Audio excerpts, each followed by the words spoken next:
Hello, namaste, and good evening, ladies and gentlemen. It's me, Kapil Gautam, optometrist by profession, and also the founder of Mero Foundation.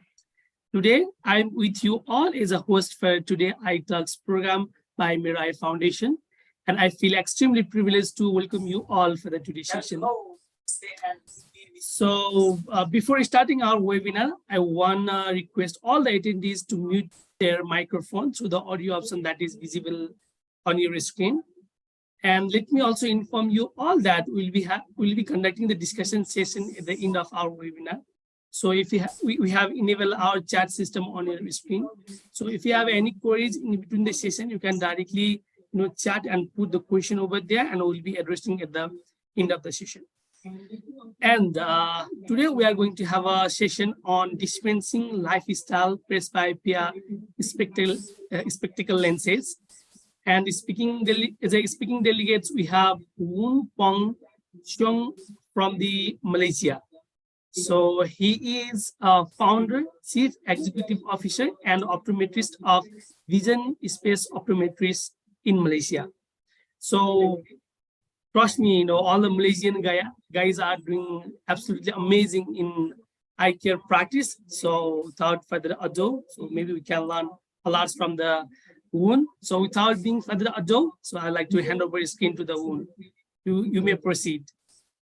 Yeah, thank you very much, Kapil, and thank you very much to Mero Eye Foundation for the honor and the privilege to be able to share about this topic about prescribing presbyopic prescription lenses.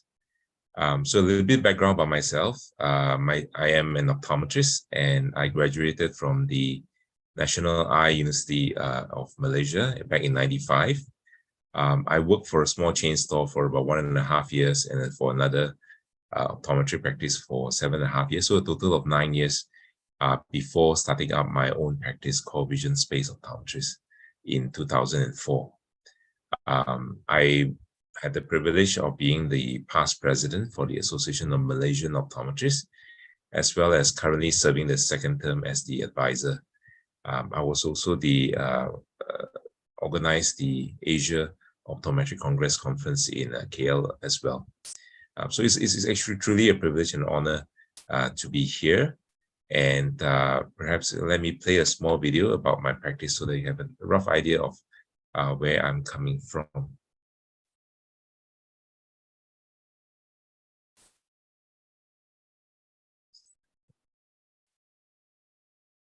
Oops.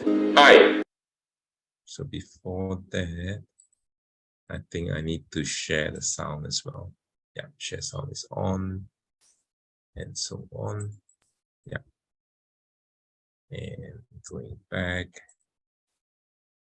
Yeah. Hi, my name is Woon, and I'm an optometrist, and I'm the owner of Vision Space Optometrist. Vision Space Optometrist was started in 2004. We help people to see clearly, comfortably, as well as to keep their eyes healthy by screening for eye diseases. We also help people look good with nice eyewear. The other thing that we do well is myopia management, where we help people, particularly children, slow down their short-sightedness. Hi, I'm Seong from Vision Space. Photokeratology is also known as Photo-K. It's a treatment that uses specially designed semi-hard contact lens that is worn to sleep to reshape the eyeball, and then the next day you'll be able to enjoy clear vision throughout the day without having to wear glasses. It's also scientifically proven that it's the most effective method to control short-sightedness. It's suitable for both kids and adults. In Vision Space, we are passionate about myopia management. We have helped hundreds of kids and adults to control short-sightedness and enjoy active lifestyle without having to wear glasses. Hi，我叫胡宏忠，我是一名眼科视光师。在这里，我们都会利用一些器材来检测我们的眼睛，比如说这个东西是我们的眼睛的视网膜，我们要看看它不可以正常的运作。我们是专业的眼科护理中心，除了验眼睛的度数以外，我们也让你知道你的眼睛的健康状况。因为我们这里也会帮你验看看你是否有白内障啊、青光眼啊，或者是糖尿病造成的眼睛疾病。Come and experience Photo-K, it works. 欢迎你来到我们 Vision Space 我们的的3间分行。如果你想知道更多关于你眼睛的健康状况，欢迎你来 Vision Space。So come to Vision Space and let us take care of you. Thank you very much. So next, I'll move on to my presentation now. My name is Woon, and I'm an optometrist, and I'm the only. Let me just end that and.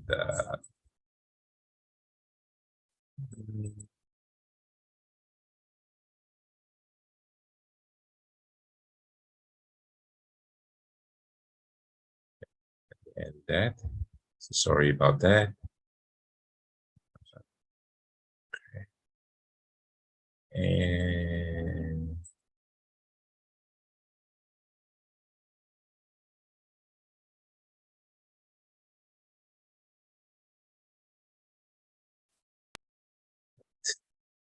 good. So today I'm talking about, I'm going to share about the lifestyle dispensing for presbyopic patients. And I came across a really great presentations about presbyopia by this person called Ann Pichaimina, and I thought it would be very good for us to get some background, just cover the basics just about presbyopia before going further. So we know that presbyopia is defined by the inability to read books at the normal reading distance by 33 centimeter, but we know that by now, because of the way that we view our phones and so on and so forth, we have different viewing distances. People with longer arms, shorter arms, people with different habitual working distance as well. But when the near point recedes beyond the arm's length, that's where we will need some form of help in terms of prescription lenses. We know that the crystalline lenses can accommodate, but this accommodation starts to deteriorate as we age. And this is due to the, mainly due to nuclear sclerosis when the lens becomes harder. So looking at here, at an early age where we have 14 diopters of amplitude accommodation, and this starts to deteriorate as we age, and the near point of clear vision starts to get further and further away. So that's where presbyopia sets in, and we need help in reading. So the deterioration of amplitude accommodation is almost linear, and typically the problem starts with reading starts about age 40. So some of the important points are the average distance for near work is 28 to 30 centimeters, but this varies again. And when the amplitude of accommodation is less than 3 diopters of 3 diopters, presbyopia is said to start. And this varies among people. But comfort demands that 1/3 of our accommodation to be kept reserved. That means that 2/3 of our accommodations is left to be in use. So in people who are ametropic, presbyopia starts about age 40 to 45. And accommodations must be supplemented by convex lenses. So people who have problems with presbyopia, typically they have problems when there is towards the evening or places where the light is dim, and then when the pupils are dilated. And you find that people whose pupils are small has lesser problems with presbyopia. So therefore, people like these people who are suffering from presbyopia likes to read in bright illumination, where the pupils are forced to contract. So people who have presbyopia suffers from vision failure, eye strain, and eye fatigue, headaches, and the eyes feels tired and ache. So the solution is to provide the patients with the appropriate convex lenses so that the accommodation is reinforced and the near point is brought within the useful working distance.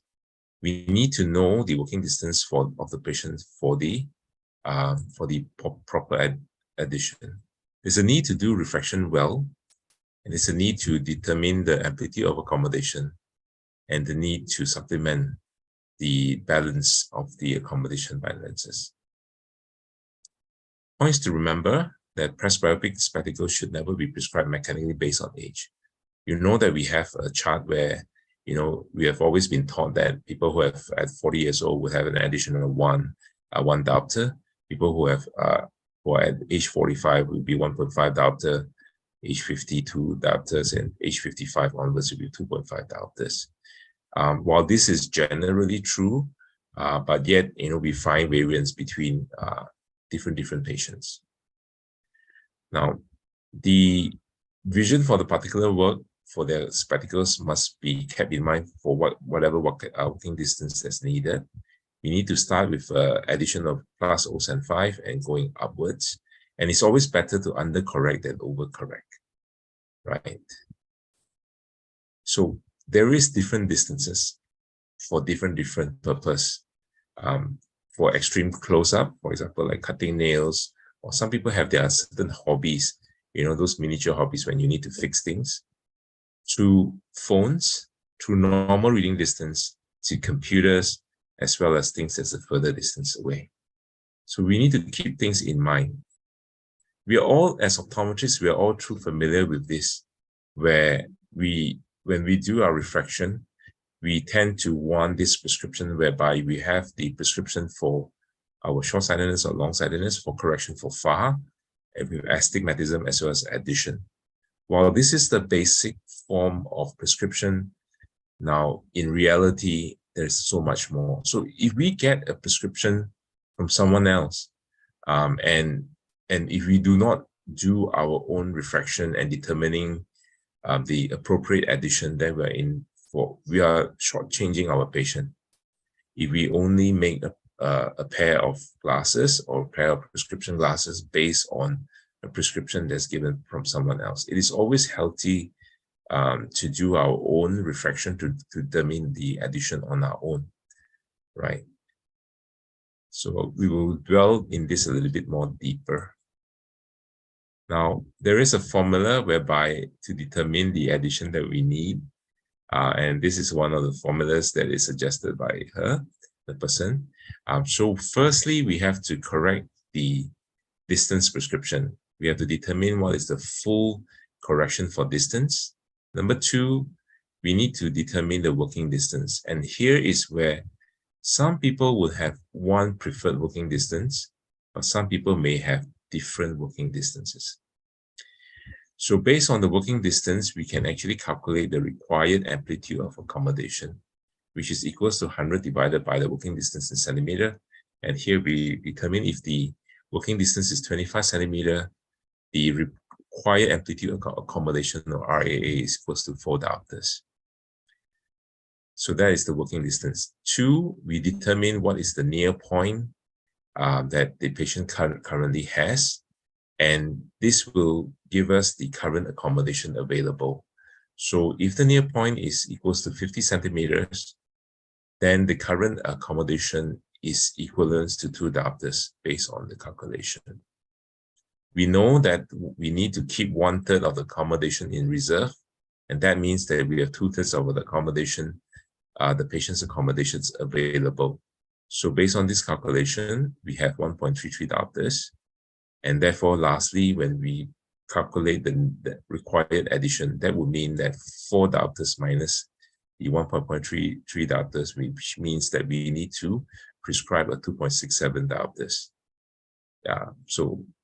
So this is how we derive based on calculation. But there is another way for us to determine the accommodation needed, which is basically we need to do our refraction and determining of our addition based on our eye test. So basically, we start putting plus lenses until the patient sees comfortably at the distances that they want. So it was always helpful for patients to know the distances that they work at, and especially sometimes at the refraction room, they might tell us the distance is different, when it comes to their office. Today, I just had one case where the patient's working distance is actually a little bit more further than when we do it at the refraction room. So some of my patients, what happens is when they come in, they start measuring, they get someone to measure their preferred reading distance at their office, at their work, or wherever they do their near work. And when they come in, they have those distances available, and we simulate it at our eye test, eye examination room, and we start to test. We start to increase the addition until it is comfortable at that distance. And we always try to give the lowest addition possible. The other thing that I find very useful is to have duochrome at near. So if we have a duochrome in form of a book or some of them have in terms of a ruler which has a duochrome, then we place that duochrome at that particular distance, and we start to determine the ad at that place. So get to know our patients well. Do not assume that every patient is a standard patient. Get to know our patients well in terms of their work, their hobbies, and their lifestyle. What do they like to do? What are the hobbies, And it is important to know all the working distances that's required, and as well as the positions and direction of gaze. So at what working distance, at what gaze? It could be on top, it could be in the center, it could be on the side, and so on. And it's always important to lower down the expectations of our patient. A lot of patients has the misconception that one lens does it all. And we all know that this is not true. They believe that if we prescribe them a pair of prescription glasses, they think that prescription glasses can cover all distances. So we would have to lower down the expectations and tell them that only certain distances can be achieved, and therefore asking them to prioritize and working out with the prescription glasses or prescription contact lenses that would help them at their particular distance. So let me go through some examples of determining the, how different patients would vary. Here in the first example is a very typical patient.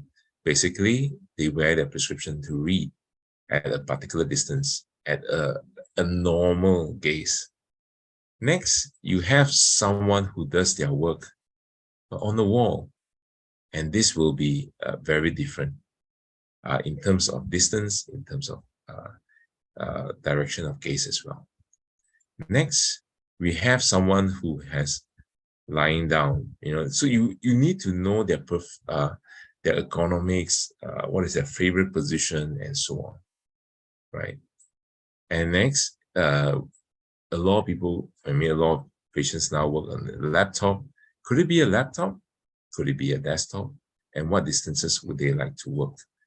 I have one patient, which reminds me, who does video editing. When they first came to me, he said, yeah, I work on a laptop.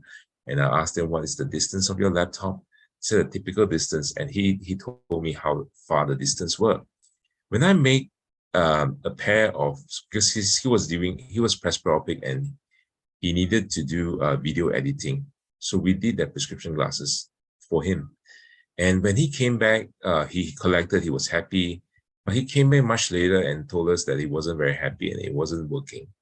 And I was really, really sure. And I asked him again, what was the distance that you work at? And he showed me the distance that he was working at. It was not until that when I visited him at his workplace that I found out that the viewing distance of his laptop was double the distance that I measured. When I go there, I say, no, this is not the distance. This is double the distance. And therefore, we have to rework the prescription glasses that's suited for him. So this is very important to know the working distance that your patient uses, especially at their comfortable workplace. Now, these type of workstations are available nowadays. So if your patient tells you that they're working on screens and so on, who knows, they might be working on this type of screens, right? So I have a patient who does not have this type of screens, but guess what? He has multiple screens. That means he has 3 screens on the horizontal side, right? A center screen, one screen on each side, and on top of that particular screen hanging up from on top of that, looking down on him is another screen and another 3 screens. So he has a total of 6 screens, right? So when he tells me about this screen and I get him to measure, then I'm able to accurately prescribe the prescription for him, as well as to suggest the different type of lenses, be it office lenses, be it a bifocal, and so on, that will match the person's need. Another patient of mine who works on computers, he told me he works on computer, but later on I found out that his main work, he is actually supervising people who are working on the computer. And that means someone is working on the computer screen and he's behind that person, monitoring and giving instructions to these people who are working on the computers, right? So when you are able to solve these persons, give solutions to them, you will be seen as someone who is specialized, someone who can help them. And when they go to other places, they won't be able to help them as much as you do, and you become an expert and a favorite to your patients. I have another patient who is a geologist, and so what happens is so geologists, would have multiple work. They work on screens. They need to look at maps on the table. They need to look at maps on the wall, and they also use loops sometimes if they are out in the fields to look at rocks. So we made a pair of glasses, because if you make a pair of progressive lenses, it's going to be difficult because they are looking at something on the wall at a close distance and is slightly higher away, right? So you need to so I came up with lenses that's suitable. By the way, my geologist was working with for oil exploration. So once we customized these lenses for them, it was an office lens. He has a progressive lenses for his everyday use. He has a office lens for his maps and so on. He also has a pair of reading glasses when he needs to do a wide field close near work as well. Next, pilots. Now, when it comes to pilots, you need to know what kind of pilot. Is it a helicopter pilot and so on? And you need to know where those gauges are, at what height.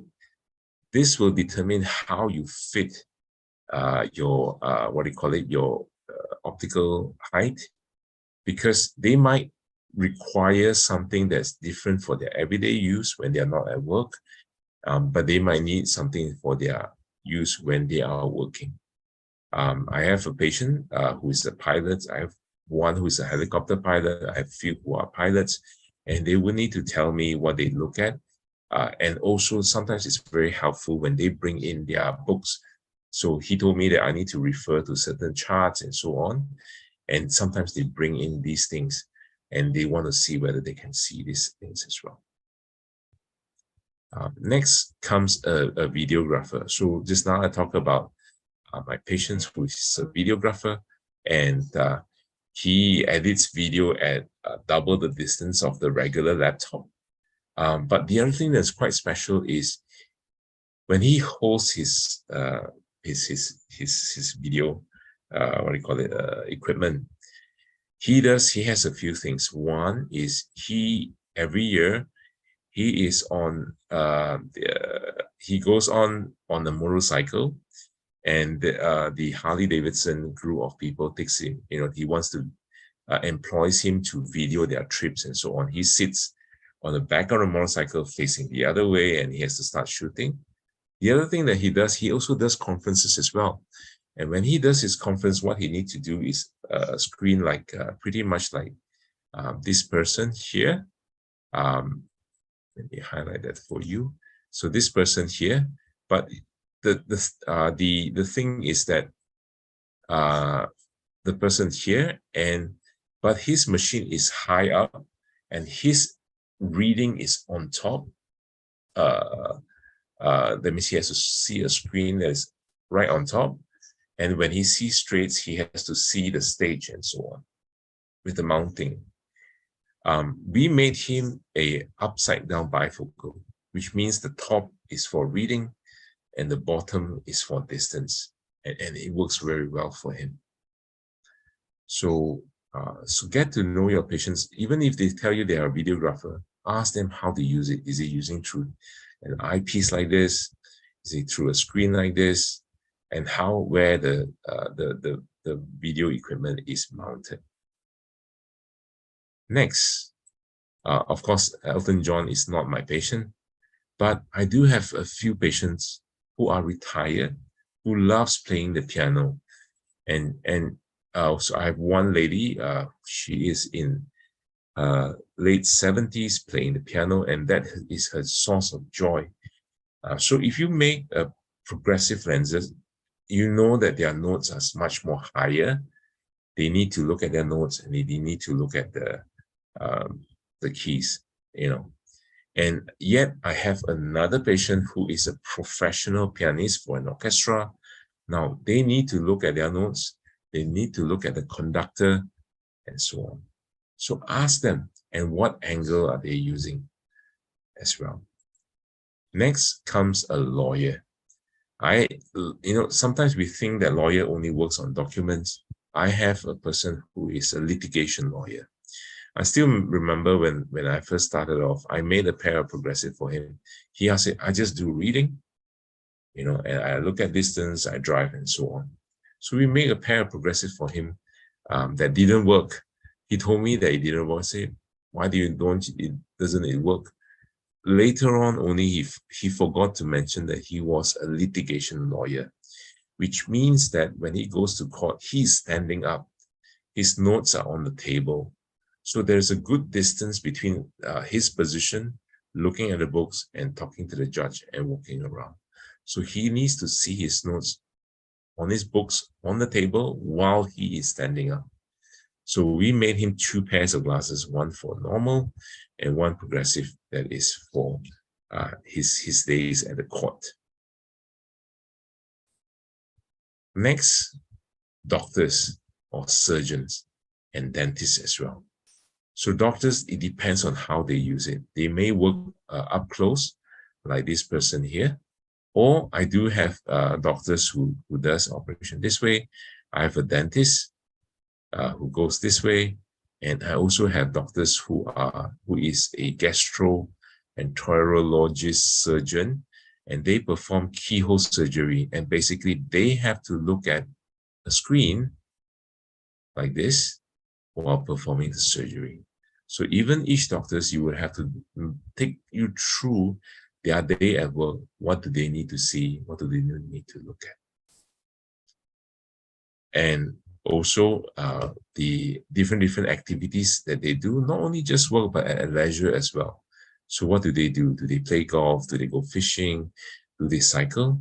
Do they do competitive cycling? Do they run? And so on. What are the things they need to look at? We have divers who needed prescription bifocals so that they can look at their gauges and so on. We have people who are cyclists who need to look at how they are performing. They need to look at their directions, their Garmins, and so on. So next, once we know all their activities, we also need to know the different type of progressive lenses that's available. There's so many progressive lenses available, and this is where it's helpful to learn from the lens specialists on how each of the lenses are different, and how we can to work along with them to determine the correct type of progressive lenses that's suitable for their use. Next, we also have different form of lenses, for example, like a reading glasses or something that is a work lenses. And our work lenses or office lenses has those lenses that can read, as well as give you your computer screen. But there are some that give you a little bit further and some that for the room use. But always know that each has their own strengths in terms of working distance, as well as the width of each of the area. Yeah. Now, not forgetting bifocals. Bifocals are helpful for presbyopes as well. Some of them, I use them quite a fair bit as well when the progressive is not enough, when your patients require a bigger area. And there are some lenses like this, the golf bifocal lenses, when the reading end is descended to the side as well, because they will need their when they do their golf, putting, and so on, they need to see clearly, and it's quite a distance away. But sometimes they need to look at their scorecards and so on. Trifocals, there are trifocals available, but we do hardly see them. So we need to go to probably a lens manufacturer that specializes in this. And there's also a double D trifocal as well, whereby the top is for intermediate or near, the bottom is for near, and the center part is for distance. So we have all these lenses on our arsenal, and we need to seek them out in order to provide our patients with their solution. And of course, the reading glasses as well. So we have all these things in our arsenal, and not forgetting our progressive multifocal contact lenses as well, right? So all in all, we have a lot of things to consider. Most importantly, consider the different working distances that they work at. Consider the positions of gaze.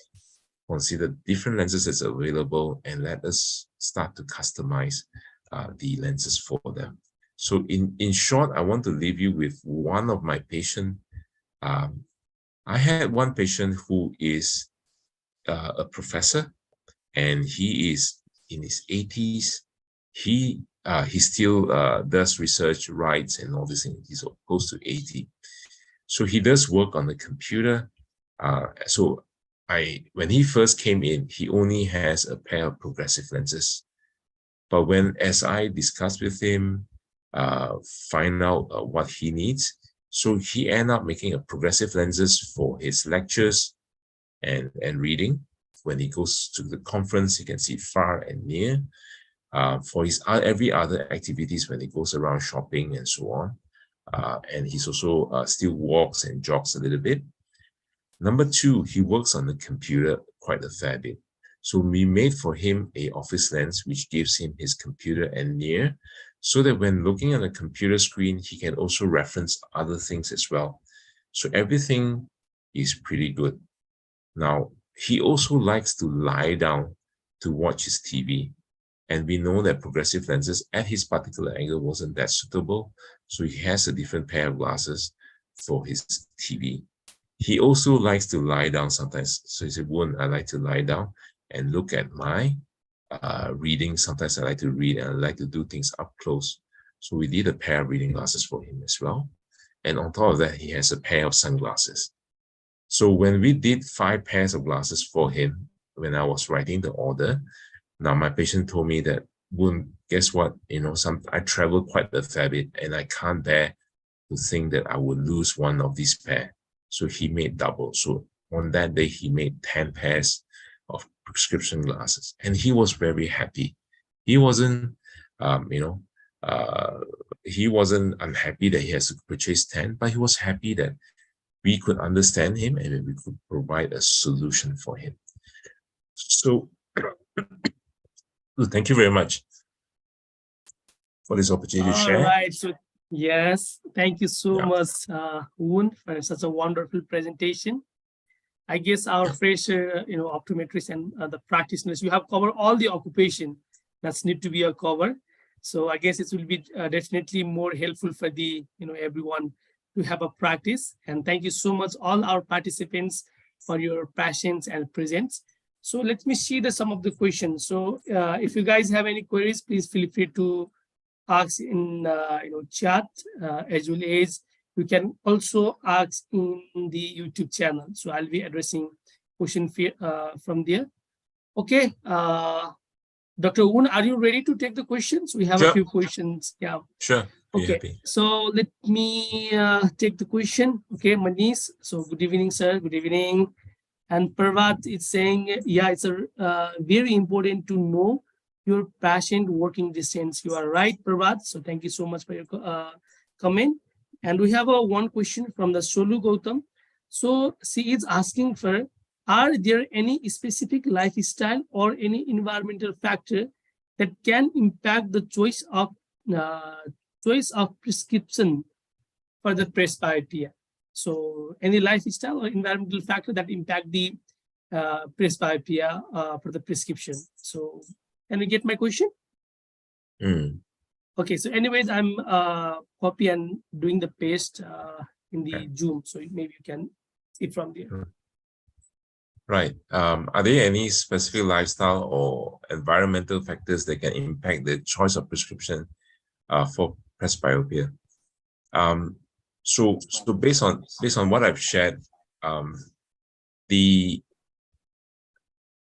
so we need to get to know our patient. We need to know what distance they work at, as well as the position as well. So based on this, that's how you determine the what do you call it? The choice of prescription. Yeah. And how wide do they need to see. So for example, I'm going to give another example of another patient of mine who was a railway software engineer. Okay. And he says my work typically takes me to a railway control center.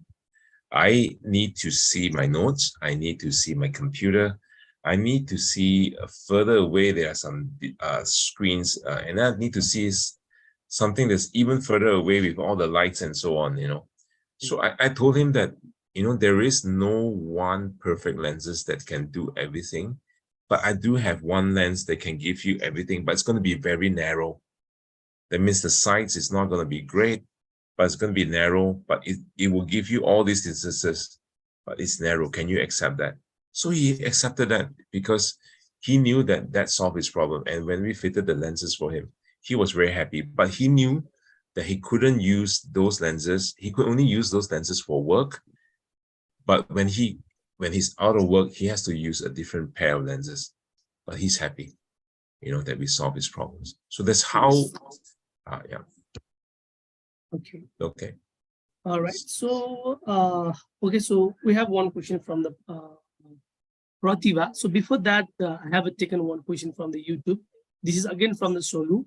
So she is asking for the last question that just I have dropped in the chat box.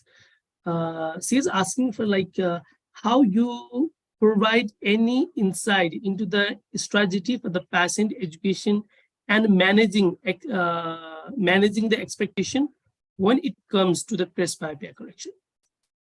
So can you provide insights into strategies for patient education and managing expectations when it comes to presbyopia correction? So one of the things that about presbyopia is, you know, the linkages between presbyopia and old age. You know, we need to manage that because everyone thinks that, you know, once we need a pair of reading glasses, there's some kind of connotation that I'm old. But if we tell them that, so it's one of the things that I tell my patient is that everyone we have, so I will tell them that our eyes are exactly like a camera, and the camera has a zoom, and this zoom deteriorates from day one. That means almost day one. It means if you compare a baby's zoom function compared to a teenager, a baby has a stronger zoom compared to a teenager has a stronger zoom compared to a young working adult. And at about age 40 is where the zoom has deteriorated and it's not enough for us to read well. No, you know, then have you ever come across people who, you know, when they first made their progressive lenses and they're in their 40s, and with their progressive lenses, they actually can see far all the way to the computer, and the bottom portion, the reading ad gives them their reading. So typically they can function at all distances. But when it happens when they're near 50, they find that their progressive lenses is good for far or near. However, the intermediate zone is no longer that good anymore. And truth to be told, progressive lenses, there are many types of progressive lenses. Some of them give you better intermediate distance, but by and large, we will struggle with our intermediate zones when we hit our 50s. Late 40s to early 50s is where our intermediate zone is not that good anymore.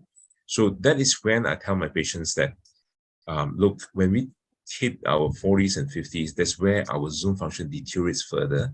And if we were to do a progressive lenses, the progressive lenses will take us far and near, but will not be good at intermediate. And therefore, the necessity to have an office lens where the top portion is for your intermediate, bottom portion is for near. You will need to have two separate pairs for you to enjoy working and enjoy the things that you do at near. So this helps. to link it to a zoom function of a camera, they began to understand that these things deteriorate, and therefore there's a need for presbyopia correction. Okay. I hope. Oh, yeah. So, okay. So you have answered the both of question, right? So Yeah. this is the Pratibhagiri question too. So I think there's one question there from Pratibha. So say, sir, generally near addition is based at below the distance or and intermediate is kept. So is there any occupation which the near add is required above the lens? Yeah, so I can think of my videographer where he needs to see a lens above. That's one. Two, it's sometimes some people when they fix things, those days the librarians, sometimes you need to see something that's clear on this panel. So that's how they work. So typically, don't assume that everyone is the same. Ask them where they work at and ask them their positions of gaze. So where is this screen, and so on. So that's where you need to know. Yeah, then you'll be able to determine which occupation where your addition has to be on the top. All right. So we have one question from the Deepak Baga sir. So hello sir, Deepak sir. I hope you are doing well there. So he is one of our speaker from the when it was like 2 years back. So he asked the one question. So can you see the question on chat? Is it from Deepak? Yeah, Deepak Baga. Yeah. From where do you get trifocals, and what's the power range available for trifocals? In trifocals, we can customize specifically for intermediate, and is it going to be half of the ad prescribed? So I find that, for example, in Malaysia, there are one or two people, probably likely one person who can do trifocals. So I'm not too sure whether it's available in Nepal. I think in India, probably likely you will be able to get trifocals. Yeah. I don't fit many trifocals for sure, but I have fit one or two. So you probably want to talk to your lens experts about these lenses, because each of the lab can do things differently. Yeah. Okay.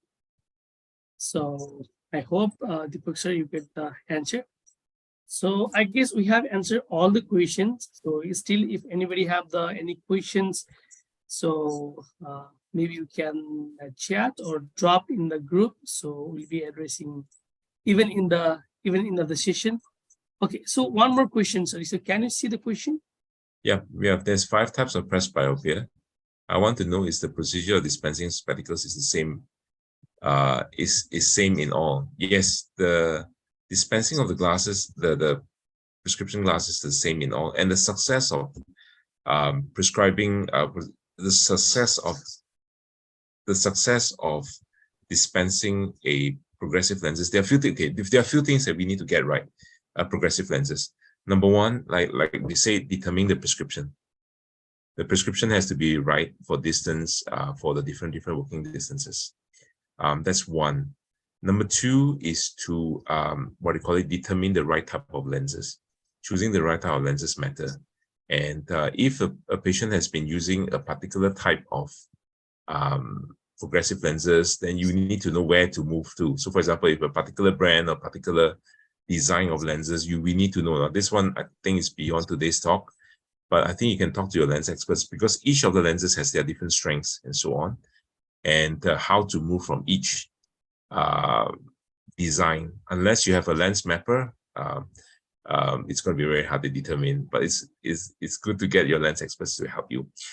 3, it is the choice of glasses is important, because the choice of the spectacle frame is important because number one, it has to sit a reasonable distance away from your eyes.